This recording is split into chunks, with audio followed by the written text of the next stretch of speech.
Hello and welcome to the IGN UK podcast, episode number... I'm not quite sure what it is. I wanted to start the podcast really early because we were just having a conversation before we started rolling where I was talking about how older people would put on caps lock and then type in the capital letter and which take off caps, which is insane. Yeah. And Alicia has just told us you don't use shift. Because I'm a maverick. How do you... So you just really quickly on caps and off caps? I don't know why. It's how I learned to type back in the day. And I remember my mum in the 90s turning around and being like, you should learn how to touch type. And she got me this Mavis Beacon computer game that told you how to touch type. And even Mavis Beacon would tell me to press shift. And I was like, no, Mavis Beacon, you don't know. It's caps lock. It says caps in the name. Rory, do you ever use caps lock? I don't think I ever touch that button. No. Even if I want to type out a whole word, I'll just hold down shift and type it out. Yeah. I think it's because basically when touch typing, you'd have to hold down shift with your pinky finger. Yeah. And my pinky finger on my left hand is my weakest finger. And maybe it's from years of not pressing shift, but I like pressing caps lock with my middle finger, flipping back, typing really quickly, and then back to caps lock again. I use caps lock on iPhone and that's about it. Also, what kind of Benjamin Button style family do you have that your mum is teaching you how to she's like, see, this thing's called Snapchat. And you're like, I don't know, Mom. It sounds a bit high tech for me. If you couldn't already tell, today on the podcast is me, Roy Powers, Dale Driver, hello. And I'm going to think of a terrible name for you, Alicia Caps Lock. It's the worst insult. Workshop it. We'll come back to that. We'll workshop it. We've got the time.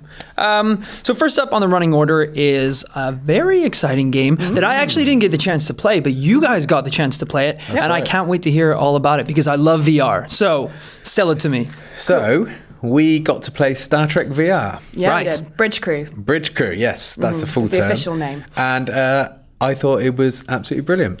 Yeah, it's really, really cool. Basically, you're piloting a ship called the USS Aegis, I think it's called, or Aegis. I can't remember. But it's kind of like the Kobayashi Maru in that the mission is that a star base has kind of fallen under attack. It's kind of gone off the radar. Right. So you're sent in to go and look to see what happens. When you arrive, turns out the whole starship is in pieces, beautifully floating in front of this gorgeous star that's about to go supernova. So you've got a really limited time to try and get as many of the survivors who are all in their escape pods. But as soon as you beam up the first lot of escape pods, 3 Klingon warships decloak. Yeah. So then the whole game becomes, how do you fight off the Klingon warships and also beam up the juggling mission. Yeah. Right. Yeah, juggling the two things. But one of the main keys, I'm sure a lot of people know already, but the fact is that you can play all these different roles on the Bridge Crew as well. And that's the most exciting thing to me. You just said all that story stuff. I didn't remember any of that. All I was thinking was, what role can I play? What can I do in this role? I was just thinking about my individual tasks as well. So the enemies, are they easy to lose or do they kind of cling on? Jesus. As soon as that went on the running order. I am so sorry. Bashing out the puns. That was amazing. Well done. Well, speaking of the enemies, that's the really interesting thing about it because each person has a different role, and the enemies are probably the main concern of the person who sits in the tactical chair. Yeah. So they're the ones who have control of the shields and the weapons. Okay. And so the phasers and stuff. And but you kind of have to work really closely with the helmsman who sits to your left, and they're the one who pilots the ship. Yeah. And you can only really fight when they're facing, but it's really hard because the way the ship steers, it's so slow. It kind of feels like piloting a Thompson Holiday cruise ship trying to face a jet ski that's zipping all over the place. But it's not necessarily slow. You're blaming your pilot and your engineer for that. That's very because true. The engineer is basically the guy who's juggling the power of the ship.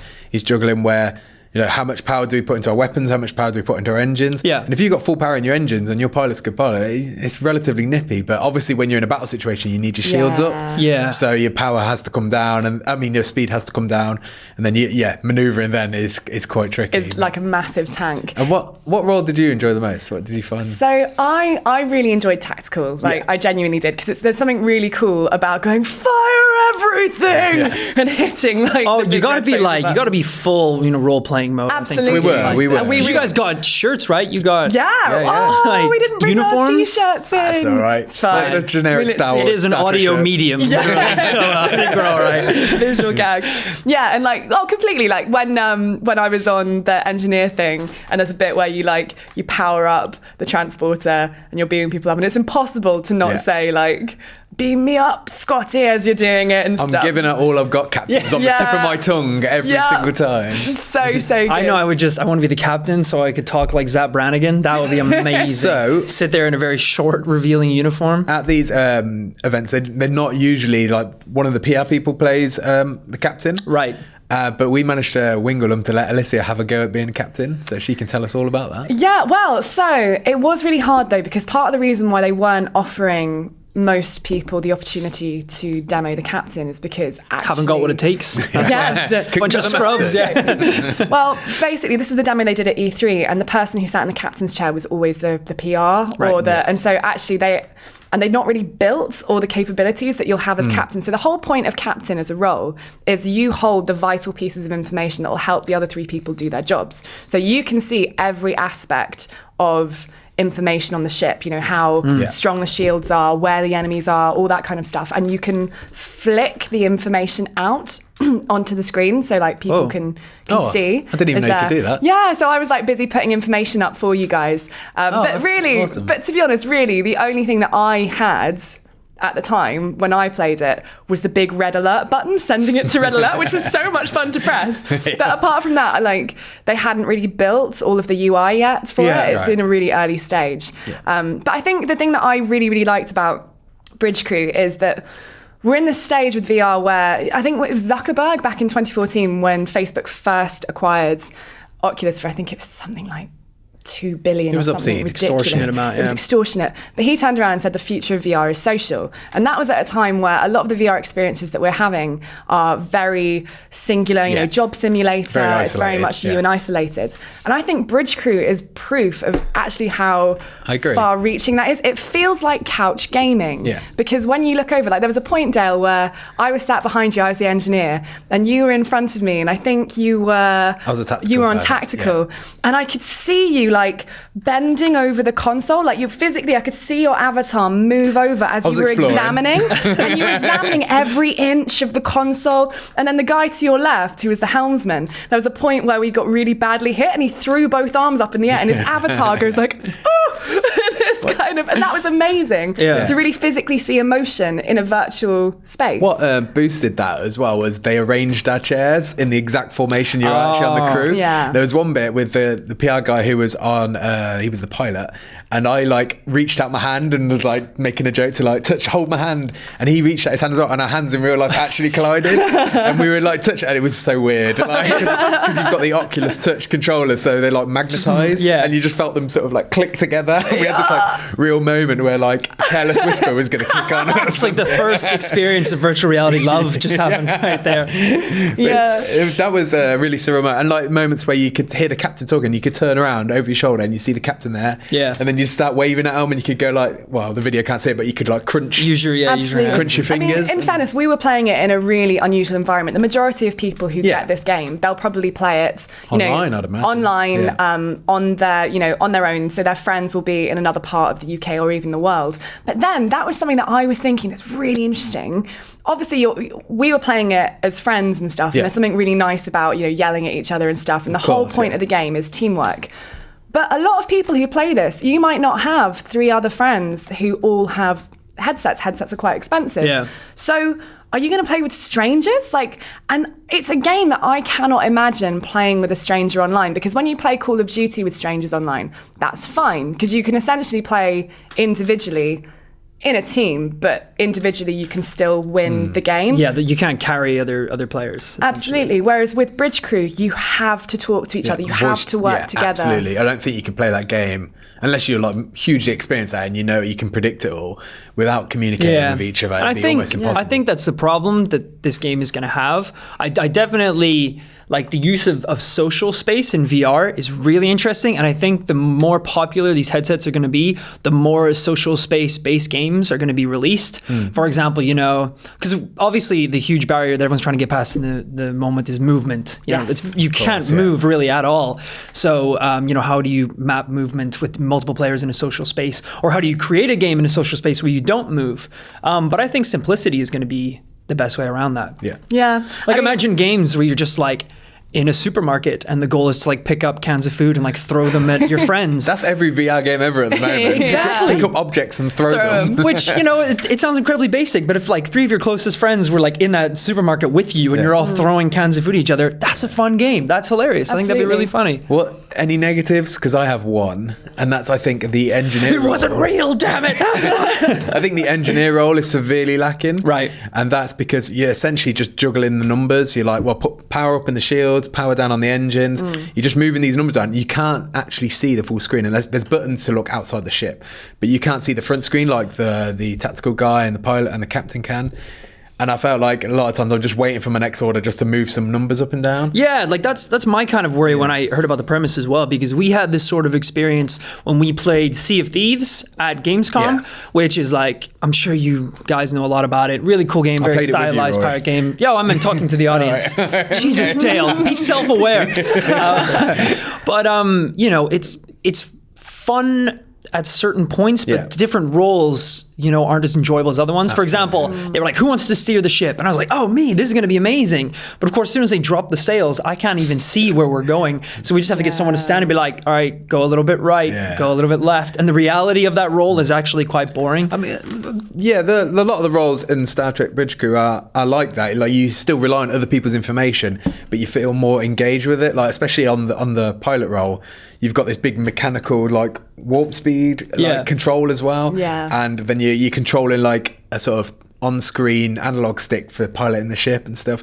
They feel a lot more what's the word? This is more immersive. You're more engaged, more tactile maybe as well. You're more engaged with them. But like there's just something so damn cool about sitting on the actual bridge of a USS Starship. Like I really cannot overstate enough how awesome it is the first time you go into warp and then you come out of warp and you look out really cool. through this massive window. I remember hearing you audibly go, wow, when you were in tactical at the front, and like you see this star that's about to go into nova in front of you and the debris of this incredible space battle coming over you and around, and you look to your right and you can literally wave at your friend, and like, and when their avatar speaks, like their mouth moves and stuff with their voice weird. And just like they did that in GTA as well. When you talk to your character, like, of course he wouldn't say what you're saying, so he'd be like like sim talk. Obviously it was a very early build and they're still working on the game as well, but there was one little glitch that was so funny. That was funny. Whereas I thought there was a big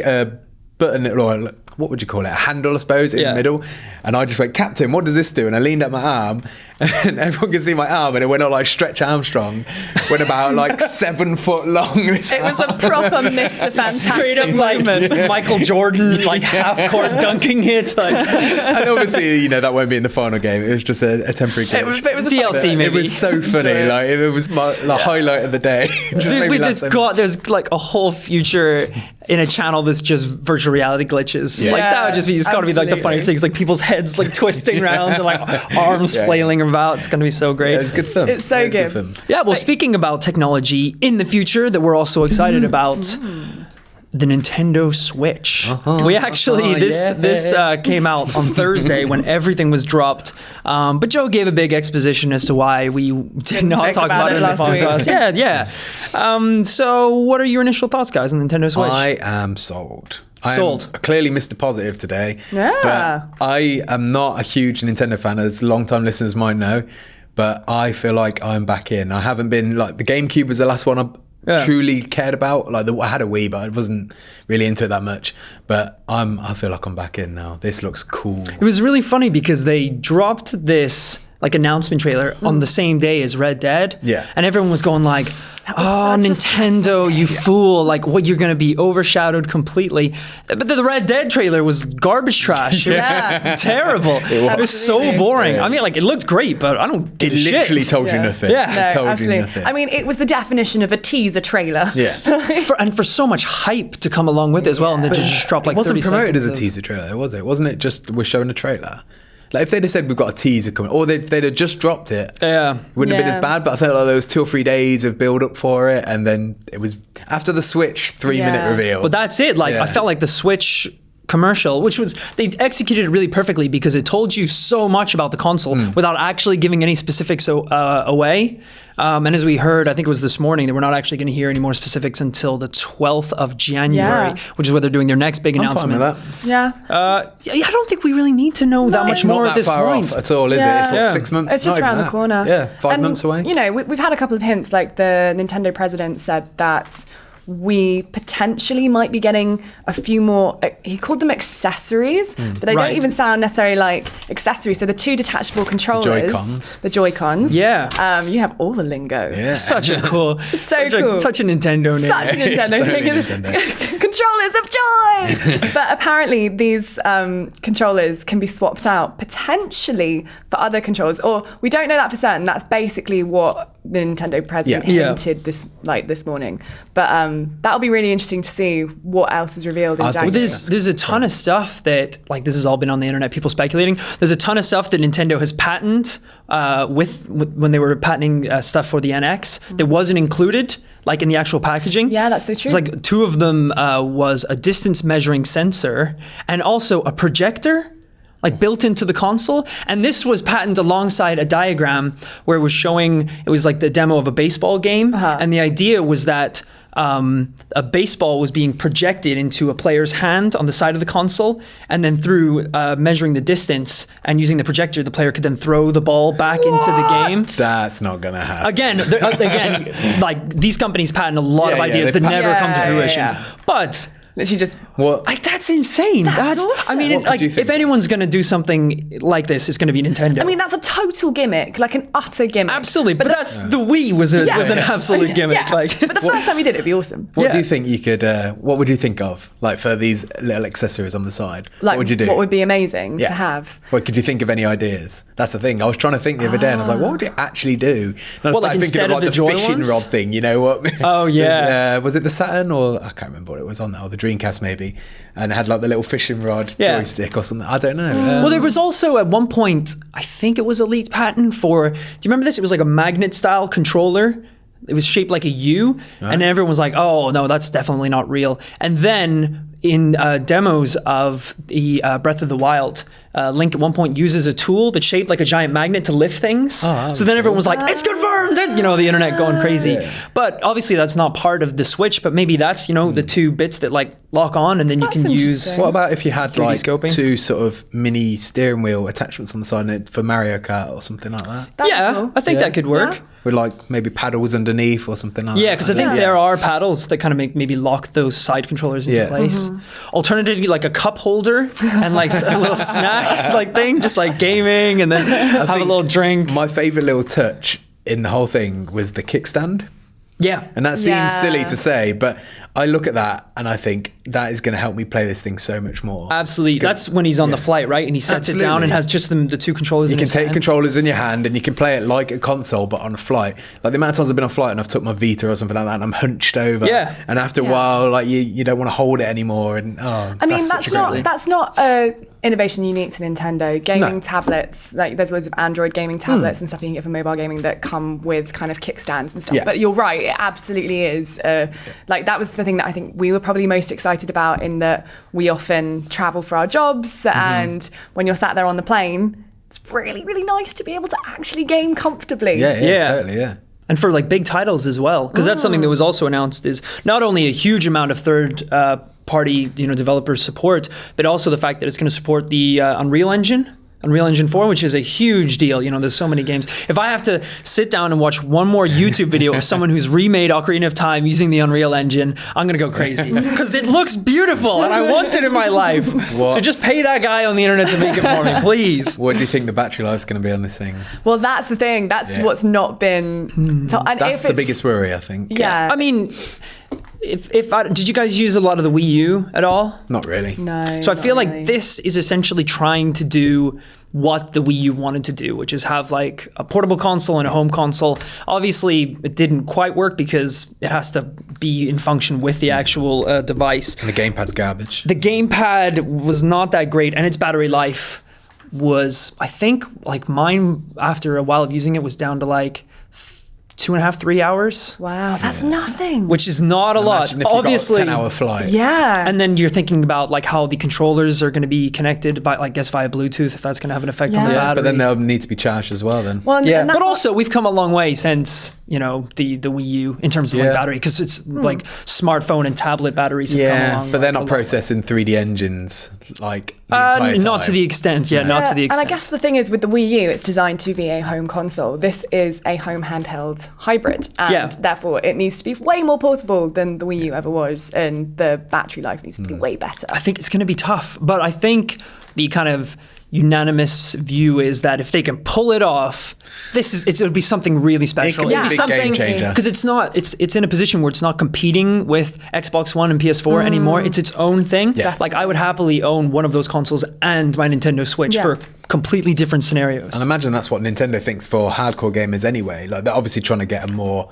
consumer-friendly market, but a mainstream market, I should say. But they're probably thinking for the hardcore gamers, they're going to want a PS4, they're going to want an Xbox One, but they'll want this as well for when they're traveling. Yeah, and that's totally what the trailer's trying to touch on, is like all these Absolutely. people, like I think like there was 2 shots of someone playing it in their house. Everyone was like in a car, on a plane, and like at your friend's house, you know, in a hall. On a like, rooftop, at a barbecue. the most Like like Mario Party. popular, attractive people in the world. Yeah. I'm like, it's like, I don't really have all these friends. Can I still just play in my bedroom? Like, Maybe that's why it's called Nintendo Switch. You switch up your friendship group when you get one. nice, The popular nice. people. Probably not, but probably because you can switch out Probably the the switch of the controls. console things, yeah. Right, is that me off Nintendo's marketing team? Great. Yeah. Well, the one like last cool thing that I actually found out about it when I was doing some research was like my main thing I'm skeptical about is how like the actual portable device is going to maintain the graphics of like a decent But console. do you not think that is where the power comes from? Like, Well, do you not this is think what the I- dock is just a dock? Yeah, I didn't even realize that because I assumed that when you took it out, you'd be playing a portable version of the game. But it's like actually it's inside. It's the dock just helps it display, or maybe gives it, an upscale as well, but helps it display to a HD, like full TV screen. And the actual power is coming from the internals of the device. Yeah, because it's again I'd found this assume. out. I found this out this morning. It's using a NVIDIA, I think Tegra 4 processing chip, which really interestingly, I don't know if you know about the NVIDIA Shield. Have you heard about that? The Yes. Yeah, tablet. yeah. So that's essentially like what they were trying to do is they had this kind of console, but you could like play it on the go using that technology. And now Nintendo has taken that same chip and put it in their Nintendo Switch. And it's kind of like, I feel like Nintendo are getting really good at this, which is taking their branding and their IPs and putting it on an idea that it's a great idea that didn't quite work. Yeah. Like they did with Pokemon Go. Like that was Ingress's game, and now it's like the biggest thing ever. And I feel like they're kind of doing this with the Shield, and now they've made this like insane console. It's true, because I had the Shield and I ended up selling it because I just barely used it. Yeah. It was kind of down to due to the games that were available on it. There were no games that really grabbed me, but the actual technology was fine. It's incredible, So- and the graphics are great. Yeah, absolutely. Like, So it had as a the piece of idea. hardware, it was good. So if they can inject their software and their IP and partner with really cool people, genuinely, I'd buy it. Yeah. Well, that sounded like it had the idea, just not the brand. Exactly. Absolutely. And that's what Nintendo does best Yeah. is their brand. Like that's their strongest point. Yeah. They could probably put like Mario's face on poop and sell it to They children. could put it on an endless runner game and release it on iPhone. Yeah, exactly. Which is essentially like the digital version of poop. Yeah. So, yeah. Using all the big boy words today. Brilliant. Talking about games that have had a bit of a problem recently. Alessia, do you want to lead us on this? Because you got the down low. Yeah, so basically what's happened is Bethesda has come out and said that for its next couple of games, for Dishonored 2 and the Skyrim Special Edition, they're going to release it for review a day before the game launches. Now, that's a really big deal because these are games that, you know, Dishonored 2, the director, Harvey Smith, turned around and said, you only experience about 20% of the game in one playthrough, you need to replay it. Yeah. And obviously Skyrim is Skyrim. So you're giving it to people who need days, weeks to be able to give a solid, well thought out, considered opinion to consumers on whether or not this game is any good. You cannot do that in 24 hours. So, I mean, they're full. I've got their full statement here. And Bethesda turned around and said, at Bethesda, we value media reviews. We try to learn from them when they offer a critique, and we understand their value to our players. Then they say that they're going to continue their policy of sending media review copies one day before release. While we continue to work with media streamers and YouTubers to support their coverage both before and after release, we want everyone, including those in the media, to experience our games at the same time. Grown. We also understand that some of you want to read reviews before you make your decision. And if that's the case, we encourage you to wait for your favourite reviewers to share their thoughts, which is a massive cop-out. Like, what do you guys think of this? Well, first, I do like clarifying that, you know, companies like this have no obligation to send us or anyone codes. You know, it's their game. But typically, times where we get codes very late or not at all, or it's the same with films. If there's no press screenings before release, it's typically not a good sign. Again, that's just hard to make a call because, you know, they're doing this for, you know, the Skyrim Remastered, which I can't imagine is a bad game at all. Sorry.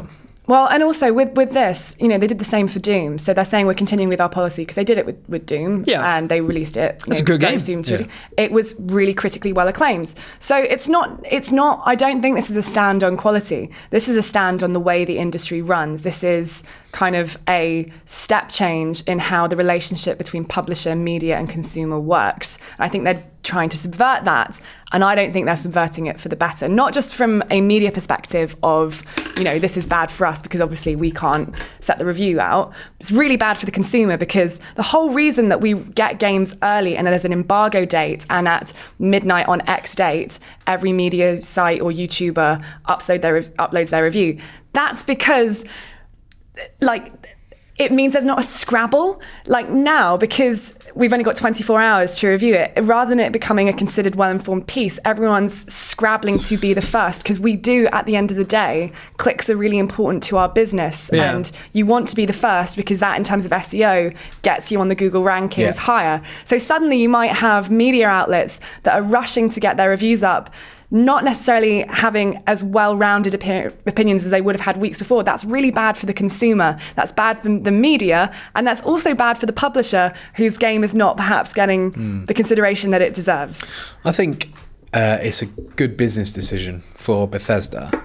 I don't think it's a good decision for the industry or what it could potentially be for the industry, because if other publishers decided to follow suit, obviously that's like long term, it just affects the consumer, really, doesn't it? It hurts their ability. But for them, I kind of understand why they're doing it, because Bethesda games, maybe not Doom, but they're notoriously buggy at the start. And if every game comes with day one patch these days, isn't it, really? Yeah. Every game comes with day one patch to fix it. And if they can prevent people from reviewing the games before they've had those patches and reporting how glitchy mess they are.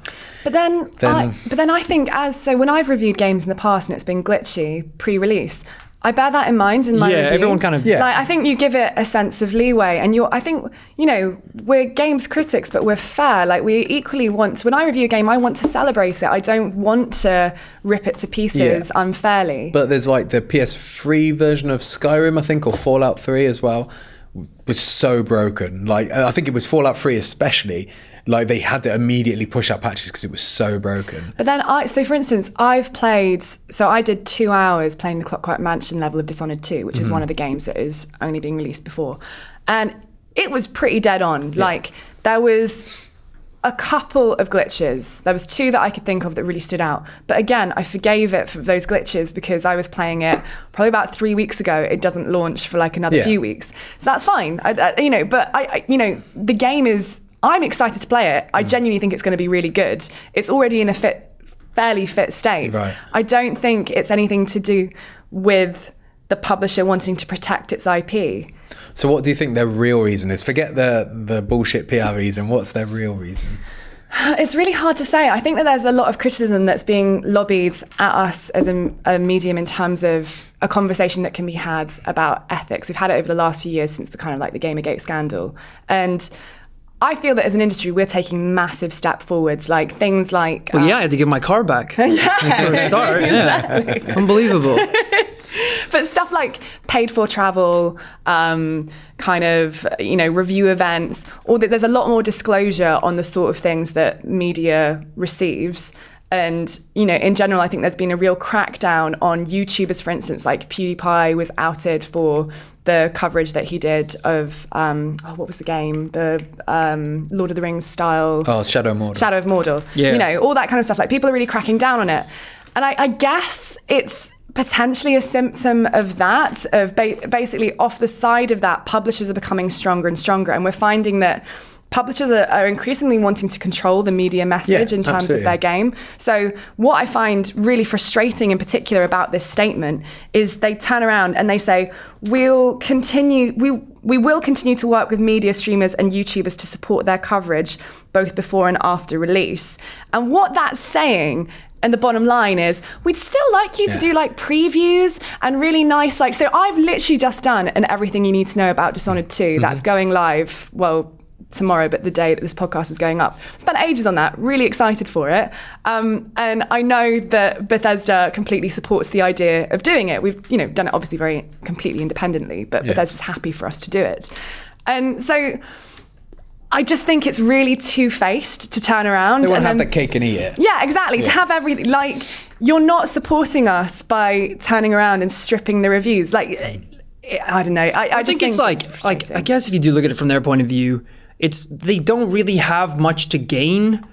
No game really has much to gain from having reviews out early, because what you're going to have is if the game gets good reviews, then on the day it's out, people will go and buy it. If it gets bad reviews, all it does is put people off. I completely disagree. I think a game has everything to gain from having early reviews, because it's the best form of word of mouth publicity for a game. I think that the video games industry should be held to the same standard as any other form of entertainment industry. Imagine going to see a big film at the cinema on opening weekend and there had been absolutely no reviews released. That has been the case before, though. A lot. It happens, but so imagine Doctor Strange, no one knows what it is going into it, and it's that's not true. Everyone knows it's a Marvel film. Oh yeah, completely. And that comes with a seal of and so approval, people will know go it's with a a seal Bethesda of game. with a seal of approval. Yeah. But I think that this isn't just a Bethesda thing. This is a thing that could grow. It's the worry with this is that if other publishers start to follow the trend. I think there's a few that could get away with it, and Bethesda's definitely one of them.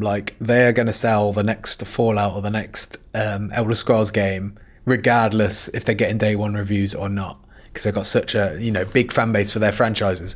But then you've got smaller developers and indie developers and stuff. They absolutely get the reviews in as early as possible for word of mouth, like you said. Yeah. So who knows which way it's really going to go.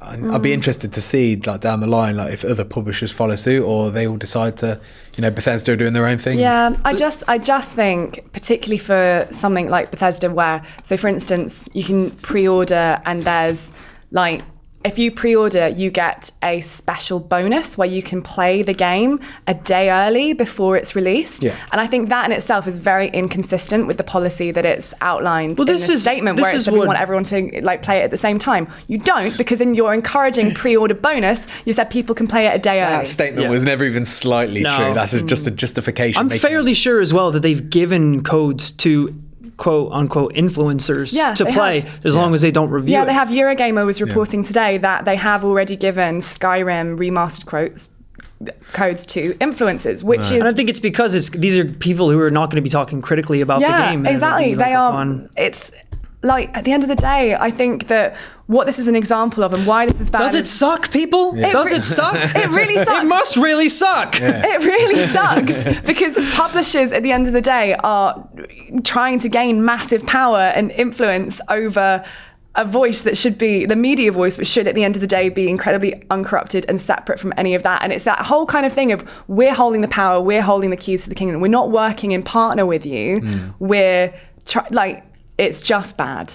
I think like at least the black and white from our point of view is that like our job is essentially to review a game with the goal in mind being that we can either recommend it to people or tell people they won't enjoy it. That's our main goal. That's basically what we do.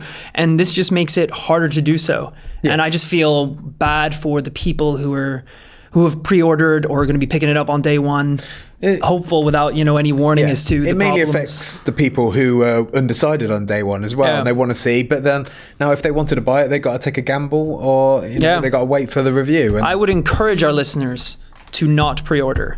I think pre-orders are a disease in this industry. I think it's very terrible. It's It depends. I think if it's something that is genuinely like in the olden days, which would run out of stock, then I understand pre-order. Like, I pre-ordered my Wii when that came out, and I'm so glad I did because I would have never got one for 6 months afterwards. But for games that I like fill in the shelves, absolutely not. And there's a difference because there's pre-ordering because you genuinely love something and you buy it anyway, or likewise for the idea of stock. Yeah. But then there's I think it's quite dirty for them to basically encourage pre-orders by then saying, on the side you'll get this, you'll play it a day early. Oh, here's a shiny here's a gold skin, sticker. Here's a special skin or an emote. And it's like, that is just a dirty marketing tactic for you to get, we sold that many copies. Before the reviews are even out. To keep the people in the business suits happy. I got a recently happened to me where it was quite infuriating actually. It's because I was lucky enough to get a copy of the new WWE game, and I got it with a season pass as well, perks of the job and all that. But one of the pre-order bonuses was a character called Goldberg in it. And I went to play that the other day and I was like, I really want to play as Goldberg, and I don't have it whatsoever because I didn't pre-order the game. And it's just like, even though I've got the season pass as well, I don't have that character, and it just feels like I'm just locked out because I didn't pre-order it. Like I said, I mean, I'm lucky enough to get the game anyway, so I can't really complain too much. You're like, unacceptable. I want it all and I want it for free. But not having reviews for things isn't always the case in our industry. See that segue? Smooth. Because we have reviews for Doctor Strange. We do. We, as a team, went to see this. And I know, because we went with Dan, he's seen it twice now. Yep. And he's, like the biggest Doctor Strange fan. He said he actually enjoyed it more the second time. All right. I think you and me, Dale, we're kind of on the same page. For us, it was about a 7, right? But Alicia, you were singing its praises. I really liked it. And I got that impression. Yeah. Your tweet was like, that was the best Marvel film ever. Genuinely, I thought it was amazing. I bounced out of that cinema, and I literally, in the opening kind of 10 minutes, when the first amazing visual effects thing happened, I audibly went, wow. Like, it's visually, it's stunning, and I genuinely think it's the best Marvel film since 2014's Guardians of the Galaxy. Madness. Do you disagree? Absolutely. I completely disagree. Absolutely. Really? I think every Marvel film since Guardians of the Galaxy has been better than that. So that's really interesting. But I don't dislike it. That's the thing I'm trying to get across. I thought it was a good film and I enjoyed it. But when I came out of the cinema, when I was on the train home, didn't give it a second thought. And when it's a film that I really love, I spend the whole journey like reading about it and thinking about it. Like when I went to see Blair Witch recently, I really loved Blair Witch. And on the whole train home, I was just reading things, trying to find podcast things to listen to. I'm doing it with Westworld right now, just trying to consume any media I can about it.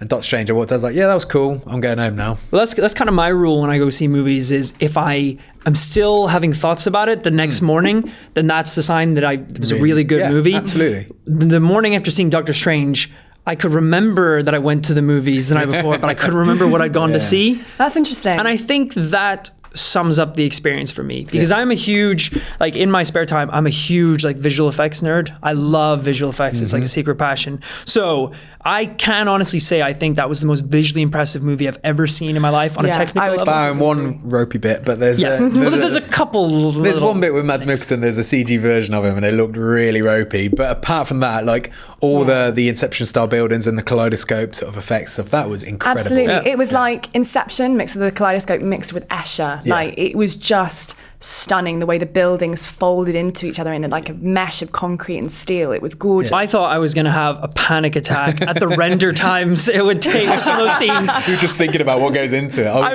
was literally just like, first off, he's keyed in there, so that's a problem. And then you've got like 100 cars, cities folding, like all rendered. This is a the digital effects team must have been insane working on that. Oh, the size God. of it. Yeah. Like the amount of work that went into that film. And it's not like it had production hitches or anything like that. It's not like it got delayed because of how much work was going into it. It's just like It's crazy. Well, I It's mean, logistically. I had a friend who worked on this film doing the visual effects for it. Oh, really? And there was one night where we do movie night every Monday, and it was my turn to host the film.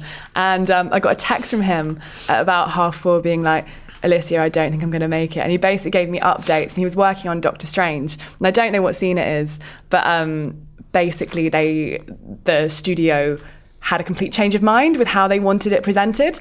But the deadline for it being done was like literally the next morning, because they'd already done it and they basically had to undo all their work. He worked, bless him, until 8 a.m. the next day, Disney getting it cracking done. the whip. It was insane. But he loved it. He loved every minute of doing it, and he was really, really proud of it. And So genuinely he's the one who did that Mads Mikkelsen shot. Yeah, there. literally. When you said that Phone about it in, Mads baby. Mikkelsen, Phone it in. I did think. lazy. Maybe. Lazy. But no, I can see why you guys did. Should I watch it over? No, it's fine. It's fine. It's just I've got a bit it's just rendered a now, series of so- JPEGs of him like walking like, through the screen. These stop motion gifs.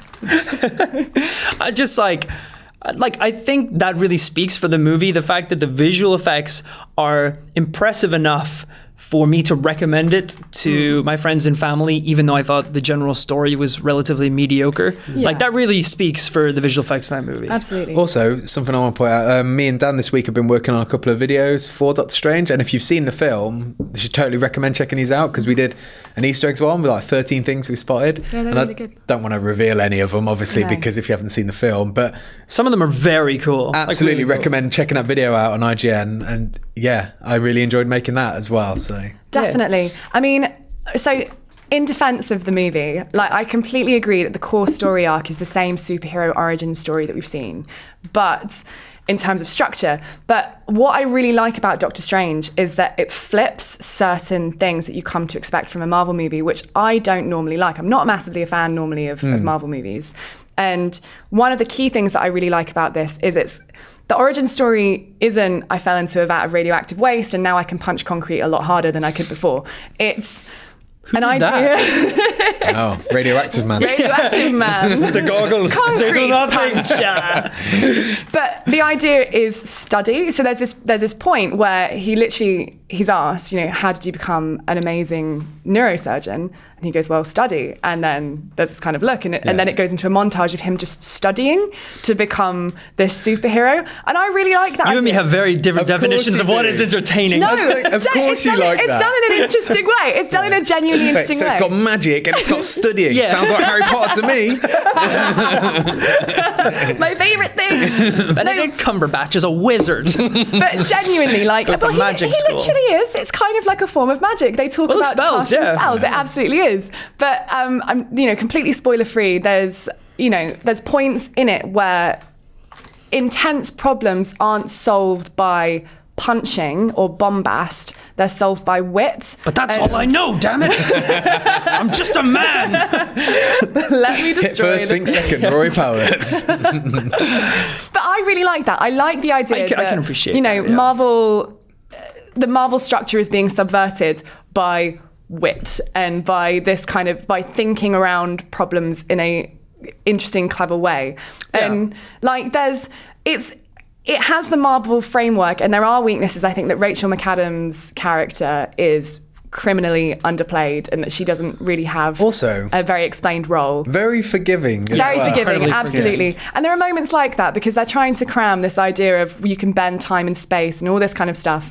And they skim over a lot, like character reactions to that. Yeah, she's Yeah. like, that's weird. And- Oh, well, cool. Exactly, Anyway, just kind of like back runs to with this. it. But just in general, I think if you normally go into Marvel movies and you expect the same old action flick, this is a completely different take on that. Like Doctor Strange is kind of like Iron Man in some senses. He's this really intelligent, highly arrogant, very charismatic man. But I find Benedict Cumberbatch a lot more likable than Robert Downey Jr. There's something about him, whether it's the fact that I feel like he's more self-made in terms of study, or whether there's something that Benedict Cumberbatch brings in his kind of like quizzical facial expressions and things. But I just invested a lot more in the character, loved the world a lot more, and genuinely thought that it was an improvement on other Marvel films that I've seen. Fair enough. I think it's interesting that you mentioned like intellect, because as you said, like Robert Downey Jr., he's a really smart guy, and he uses all of his smarts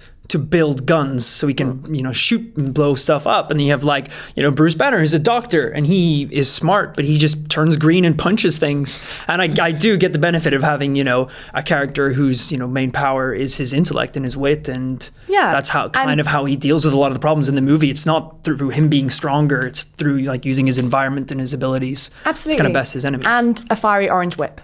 Yeah. I'm so glad in that film they didn't do spell incantations, like say stupid words that they actually just use like Avada Kedavra! that they use their finger gestures and hand movements to create these things. And I love that side of it. Like, I am not a fan of like magic in general, and that's a way to really sort of nullify it for a more mainstream audience, I think. Yeah.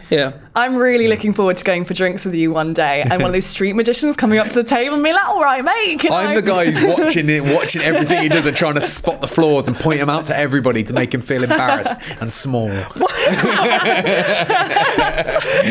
Imagine that. Like, I can imagine you being completely charmed, and he's like, ooh, where is the coin? Dale's like 4 pints in. It's behind his ear. I can see him, mate. It's behind his ear. That is totally me. My dad does that as well. That's horrible. I don't know how you do that. Belittling people. Shame on you.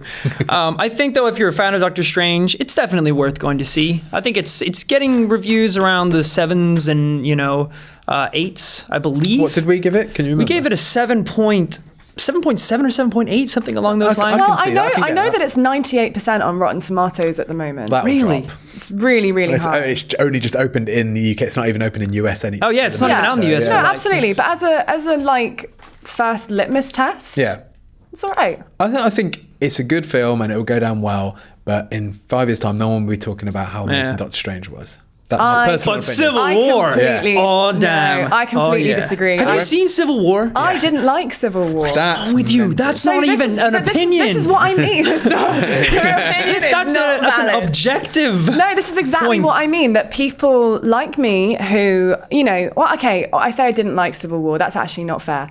I didn't mind Civil War. I came out of it with the resounding sound of meh. Like it was I'm solidly ambivalent about it. You're blowing my mind. I'm literally the middle of the scale on it. I can take it or leave it. So, not bad, not good. With like for anyone who has that opinion about Marvel, I genuinely think that Doctor Strange is a kind of answer to that. Yeah, okay. Fair enough. Your opinion. Classic. The end of a debate. Your opinion. It's like we've had like 4 different conversations and they all end with, yeah, all right, fair enough. Your opinion. If you want to say that. Into your monologue. What an idiot, a fool. It's like cracking up. So my internet troll is being like pacified beneath me. I just want to go, this is why you are wrong, IGN. All right, moving on to feedback. Let's do it, guys. All right, I'm number 1. Cool. This is from Dionysus Sarakinis, which is the best name we've ever had. It says, greetings, my name is Dionysus, and me and my wife have been fans of your content for a while now. We follow the IGN UK podcast religiously. We were there at your Glasgow show this year, and we are huge fans of Finchy and the Lads Prepare to Try series. Yeah! Please where's Finchy? Oh, Finchy! Hey, Finchy's here! We've got a stuffed model of Finchy now in the office. It's someone amazingly made. Hello! He's so cute. He's adorable. Look at his little chapstick. He's got a little chapstick in his holder here. That's adorable. Bag. What's in there? Oh, a prism stones. He's got a little bag of prism stones. Amazing. It's incredible. We have some amazing fans. So good. Yeah. So anyway, Dionysus says, I just wanted to make you aware that on the 5th of November, I'll be running a 24-hour gaming stream, mostly of Duke Nukem 3D's entire campaign, one of my favourite games of all time, to raise money for Special Effect, a wonderful charity that helps disabled people to use computers and play video games by adapting technology to their needs. The fundraising page is justgiving.com/fundraising/DSarahKinnis, all one word, where you'll find more details about the stream, and my Twitch stream on the day will be hosted at www.twitch.tv/Dr_Clayman. Cool. He says thanks for your time and bring Rory to Glasgow next year. Cool. I think thank you. What we'll do is we'll put those links into the actual article so you guys can check them out. But I think that's such a worthy call. We literally, Dionysus, the god of wine, is playing for 24 hours Duke Nukem's 3D's entire And he campaign. deserves all the money for playing that for 24 hours because I am not a fan of that game. Are you not? No. I used to do charity streams when I was younger, and it was so long ago that the main streaming channel for video games was Justin TV. Oh God. And also, God, what was that other one? That other live streaming one? Oh God, I can't remember. Really, really old ones. Like, because just no one was doing it at all. It was ridiculous. So I'm glad to see it's come so far. No, and people it's have cool. still lit the torch. And genuinely, like, really, really cool charities to be raising money for. Absolutely. Like, the fact was what we ran 10K for. It was really good. Good luck, Dionysus. Yeah, good luck. Very good luck. I have numero dos. Rory, you're literally holding Finchy like a baby in one arm. He'll be sick over himself if you don't hold him like this. Chapstick in like a little bottle. All right, feedback number 2. So I've been unsure about VR for a while, and I've always said I need to try it first. The problem is there's been nowhere for me to try it at all. That all changed this weekend when my life was thrown into a downward spiral. I made that bit up. When I went to a shopping center in Glasgow and walked into Game and saw they had PSVR. I know a couple of stores are doing that. That's a really good idea for like people to be able to come and test it out. Wait for it. A notice clearly said Game were charging to try it out. I take that back. Game, how dare you? What? I did not know this. Yeah, I heard that story before. £5 for 10 minutes or 15 for 30 minutes. Personally, I think it's a bit of a joke that if I'm going to drop at least £350 for a bit of hardware, they're going to charge me to try it out. I was wondering on your thoughts, or for your thoughts on this. I mean, I get it. From Glasgow. I get it as a business. They think, oh, we've got such interest, we can charge for this.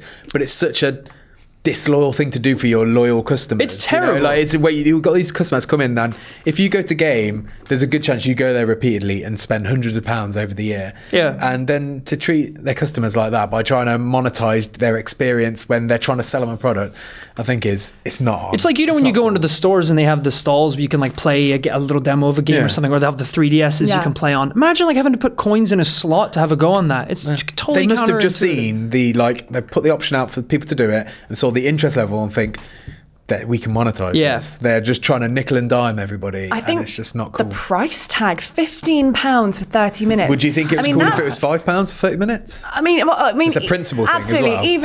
Even I agree. I won't give them a dime of my well-earned money. But I think particularly it just being £15 when you can get a full game second-hand in game for £15, or it's just a lot of money to part with. And I agree, paying for it at all is... A different way they could have done it, and they could have still gained something from doing it, is maybe saying use some of your game points to have a go on VR. Yeah, use but still 100 cheap. of your game points and you get to play on VR for 5 minutes. Even then, because then what about people who are just walking off the street who aren't... I don't agree with it. I'm just Yeah. saying, if I was thinking in their business meetings, thinking, right, let's get something out of this, that would be...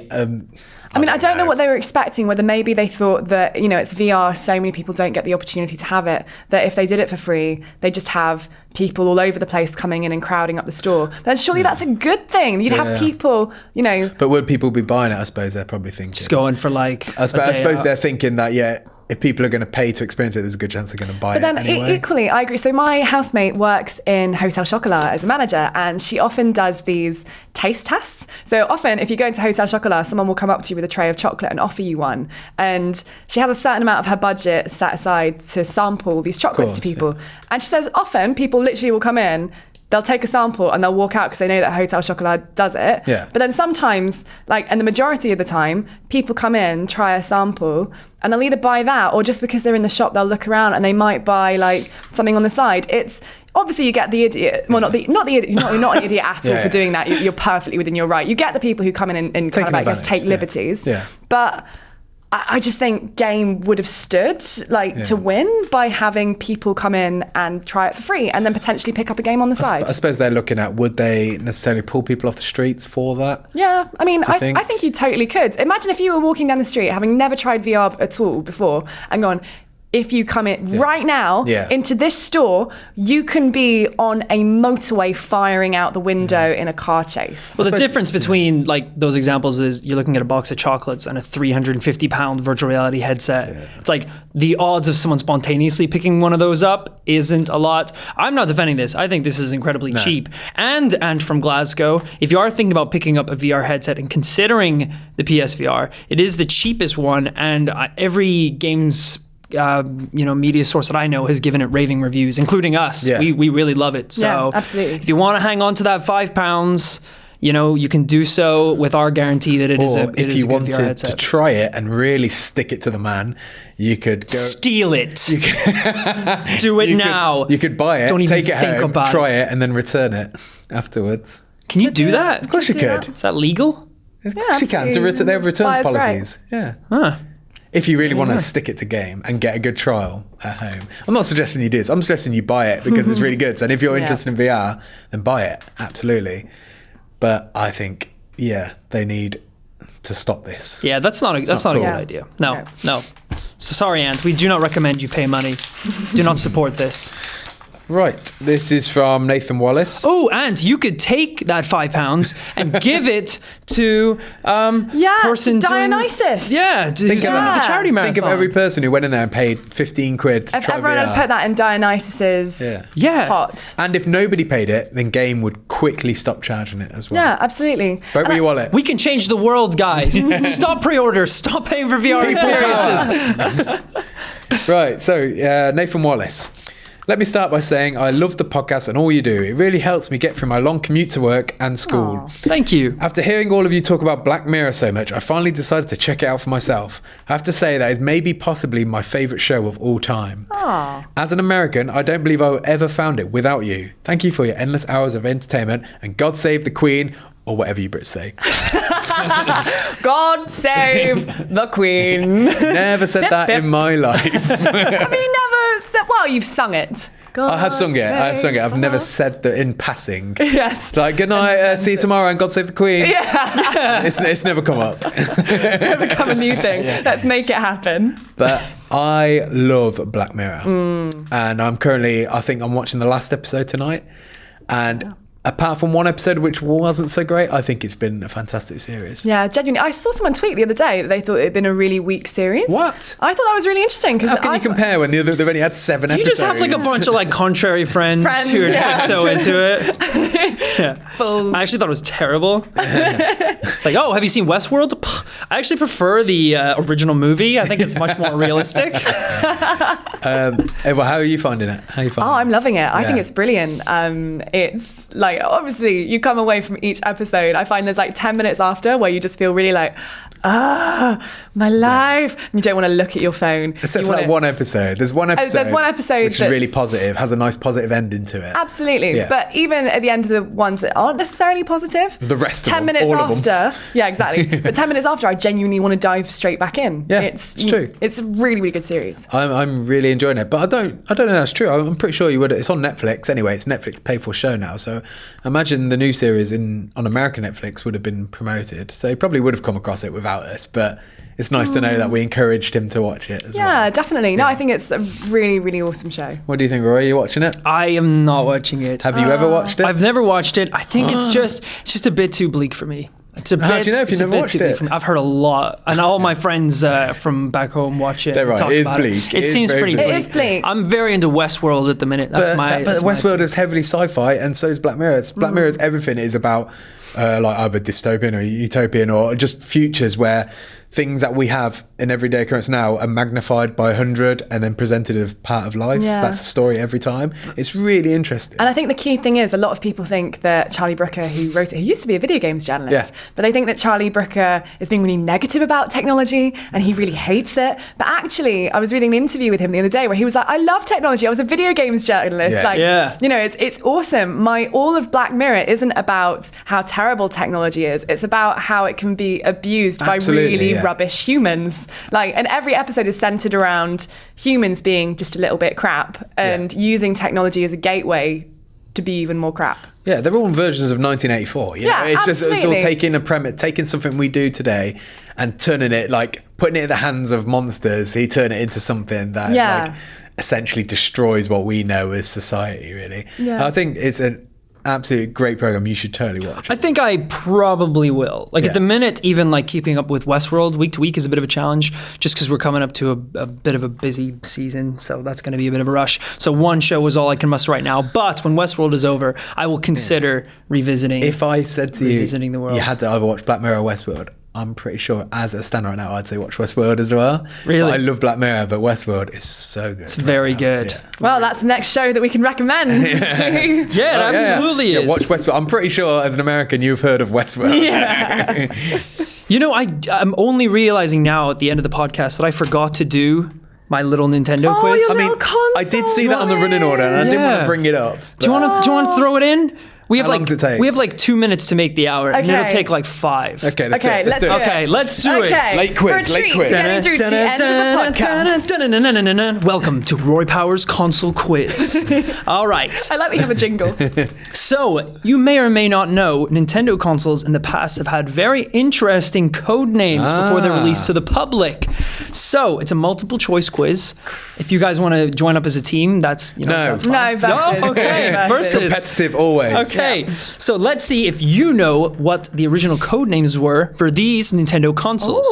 So first I can only up, think of one right now. Oh no, 2. I can think of 2. what is the code name for the Nintendo 64? Don't say, because it's multiple choice. So I'm going to give you a list. I know. Nintendo Let me know. 46. Can I just say anyway? I think I know.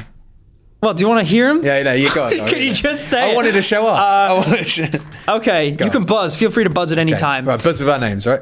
Is it Okay, bzz. Project Reality, B, Super 64, C, Nitro, or D, Dot Matrix game? Alicia. Why did I go? Alicia. I was doing a buzz, actual buzz. She said Alicia. Yeah, okay, go on. Nitro? That is incorrect. Damn it! Right, we'll read them out again. Actually, I didn't. know this. I thought it was Ultra 64, which wasn't it called that? That was one of the alternate names. Right, yeah, so this is another one for it. So it's A, Project Reality, B, Super 64, or D, Dot Matrix. It's Project game. Reality. I think. Project Reality is correct. Well done. That's 1 point. Ding. Weird now. This is going to be called Project Reality, a game where you can see the polygons on It every. was Mario 64. Was pretty real, Is that mate. Alanis Morissette? I hear. There we go. The punchline's gone. I What? stumbled over. Isn't it? Really I hate it when you do that. I hate it Worst when you do delivery of a that. gag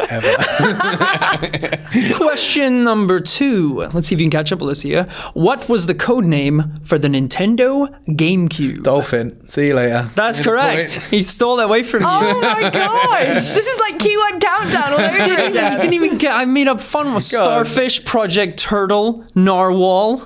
These are all the other options. I that wanted had to show make off on for- one. That's the only one I'll show off on. I promise. Okay. Satisfied. Oh, fun fact: the system's GPU for that was nicknamed Flipper. Was it actually? Yeah. That's awesome. Pretty cool. Dolphin and Flipper. What was the code name for the Virtual Boy? Don't know. Was it A, Virtual Future Tech, B, Virtual Oasis Boy, C, Virtual Dimension Traveler, or I wrote, is it A, B, C, or B? Again, or D, Virtual Utopia Experience? Oh god. Bzz. I mean, they're all terrible names. D. It is D, the Virtual Utopia Experience. Isn't that kind of big-headed to call your device the Utopia Experience? Well, they called the other one Project Reality. Yeah, but like, do you guys know the Virtual Boy? It was terrible. Yeah, It's like, well, they didn't know that motion then. sickness is like, They didn't know that. They thought it was going to be good. I'll stick to the Vive. Thank you very much. I think it's all really bad, like because they're bad translations of what No. the game was initially. Oh, okay. It was No, just- so these are like while it was, genuinely- before it was given a name for the public. These were like the names of the projects. But I working wondered titles. whether the working titles were initially in like Japanese and then they translated the projects to. No. It sounds like it does. Like Virtual Utopia Experience is probably like one word in Japanese, a dolphin. very Yeah. elegant word in the Japanese. dolphin was just straight. The Dolphins. Straight up. Yeah. What was the code name for the Wii U? So No idea of this. is it A, Project Moonbase, B, Project Dog Park, C, Project Cafe, or D, Project New York? Dale, it was Project Cafe. He's slaying it. I do remember. As soon as he said it, I remembered it. Project Cafe. Well done. After this, we can do non-Nintendo ones because I know some off the top of my head. Oh, really? Yeah. That would be interesting because, like, I didn't even know a lot about these ones. I knew about the Dolphin. Vita? Do you know? What Do was you the remember the Vita? Vita? I don't. It was NGP.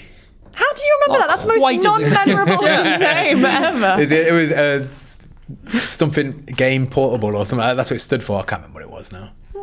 I've just realized you know the answer to the last one. Is that what I think you do. Wasn't that, was it? No, damn it. It was the Vita. Okay, come on, Alessia. Let's get one under the belt. It's all right. I've got one. All right. What was the code name for the Nintendo Wii? Was it A, Sparkle Motion, B, Oh, I know this. Can I say it? Revolution, No. Okay. C, Project Dawn, or D, Sports Simulator? Alicia. Dale. It's Alessia. Go on, It was Naomi. B. Yes. Revolution. Well done. It was. Well done. I think I'm giving it away when you say the right answer. In fairness, Dale smiled slightly when he said B. I'm Cocky, getting cocky. So what was that? 3-2? Yeah. That's Yeah. not too bad. Yeah, that's you did. an Respectable. admirable. In fairness, I did kind of admirable steal the fight. last one. What was the katana? What was that? Oh, I know this because I looked it up. Katana was Dreamcast. That's right, yeah. Yeah. The really funny one is like the Famicom and the Super Famicom because I was like, oh, those would be great. But they're literally just called Family Computer and Super Family Computer. I didn't even know that's what it stood for. Yeah. The Famicom. There's quite a few. Remember Project Natal as well? Which one was that? That was, oh God, what's it called? Xbox camera thing, Kinect. That's what Kinect was really? called before. Really? It was called Kinect, yeah. What about Morpheus, Project Morpheus? Well, I was just thinking of Project Morpheus Yeah. and Neo. I Yeah. genuinely wish that they just stuck with those names. I think they're really cool names. PS4 Really? Pro is a much better name than Neo. You're so straight-laced. Anyway, thank you very much for joining us on. Jesus, it almost happened again. The paper almost came right back to me. Thank you very much for joining us on this episode of the IGN UK podcast. We will be back next week, so we'll see you then. Bye. Bye bye.